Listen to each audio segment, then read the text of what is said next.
All right, this is the Birddog level 0. What we're going to do first is get on all fours and make sure that everything is stacked. Wrists, elbows, shoulders, knees and hips. So that at this shoulder complex, it's a 90-degree angle at my hips, my knees, and my ankles.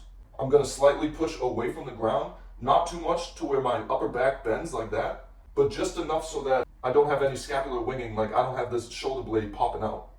If my shoulder blade is popping out, that means I have a dysfunctional rib cage. So what I want to do is on the inhale, I want to expand this rib cage as much as I can so that the shoulder blade can slide on it evenly. Now what I want to do is start with a posterior pelvic tilt while keeping this back as flat as possible.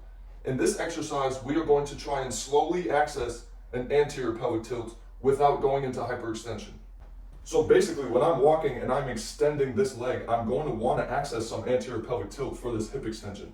But what I cannot do is lose this core integrity while I get into this anterior pelvic tilt. So usually we spend a lot of time in hip flexion and we get very strong in here to the point where these muscles are stuck and they're also dominating the rest of our body's balance. So what I want to do is train the deep core muscles to still be engaged and online while I get this anterior pelvic tilt. So I can't, as soon as I pass my hips right here in this gait cycle while I'm walking or running, I can't just have everything relax, because then when I relax, everything is going to go into the lower back or the knees. So what I'm doing here is I'm starting with a posterior pelvic tilt. You should feel your glutes a little bit. I'm trying to get that straight line. Then the second thing I'm doing is sucking in my stomach as much as I can, retracting that abdominal wall, and then I'm going to just slowly anterior pelvic tilt my hips. Almost to the point where you can't see the difference, but you are going to feel the front of your pelvis go away from your rib cage, and that is going to lengthen the abdominal wall. You need to hold that tension while that abdominal wall is lengthening. So posterior pelvic tilt, find that T-spine extension, get that flat line from my shoulders to my butt, retract the abdominal wall, and then slowly get into the anterior pelvic tilt. Now just staying here should be challenging enough if you are also breathing in with expansion and then using your side abs to squeeze the air out. If you find a good position that's challenging, stay there for 5 to 8 breath cycles.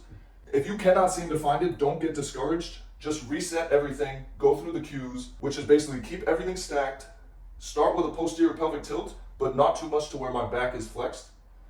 Start with a posterior pelvic tilt while keeping everything straight, and then as you breathe in, slowly anterior pelvic tilt. And you should feel all of this happening in your core and in your glutes.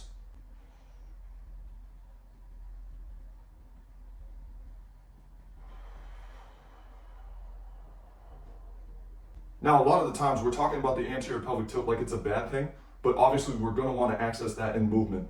So basically, we are stuck in the anterior pelvic tilt and we want to be able to access and come in and out of that. Again, always keeping the core stabilized, and that will translate into cleaner movement.